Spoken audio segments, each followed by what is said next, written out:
ne vois pas grand prêtre. Et puis on me demande, si est-ce que tu connais grand prêtre? Tu dis oui. Où il est?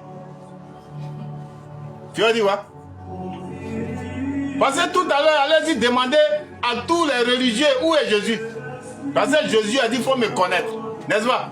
Mais quand tu connais quelqu'un, tu dois le montrer. Et on va le voir. Donc allez-y dire à tous les religieux qui prennent la Bible, s'ils voient Jésus. Ou bien s'ils connaissent Jésus. Parce que c'est là le problème des doctrines. Et c'est là aussi le problème du mensonge. Allez-y demander à un prêtre s'il voit Jésus. Allez-y demander à un prêtre s'il connaît Jésus. Parce que si tu vois Jésus, tu dois le montrer. Si tu vois Dieu, tu dois le montrer. Parce que Jésus voyait Dieu, c'est pour ça qu'il a montré Dieu à ses apôtres.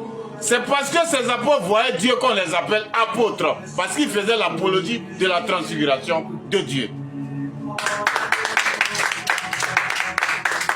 Parce que quand on te montre Dieu, c'est à partir de là que tu fais sa volonté. Parce que tu marches maintenant avec lui. Alors celui qui ne connaît pas Dieu, comment il peut marcher avec lui? Parce que la lecture biblique est un doute. Puisque tu lis, mais est-ce que tu vois?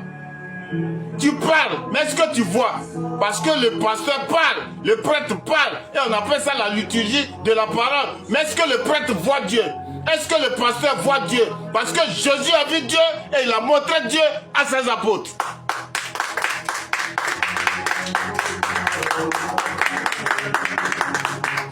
Alors, aujourd'hui vous parlez,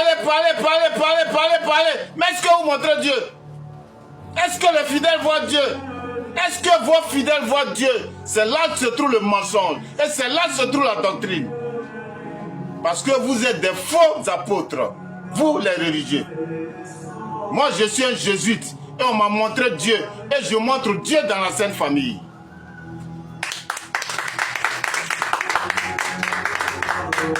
Alors personne ne viendra me dire le contraire par la parole. Parce que l'esprit ne parle pas. L'esprit lui voit et il connaît. C'est pour ça, à travers l'esprit, on doit nous donner la connaissance et la vision de l'esprit pour que l'esprit nous oriente sur la connaissance de Dieu. C'est pour ça que Jésus est connaisseur et ses apôtres étaient des connaisseurs et ses sous-apôtres étaient des connaisseurs.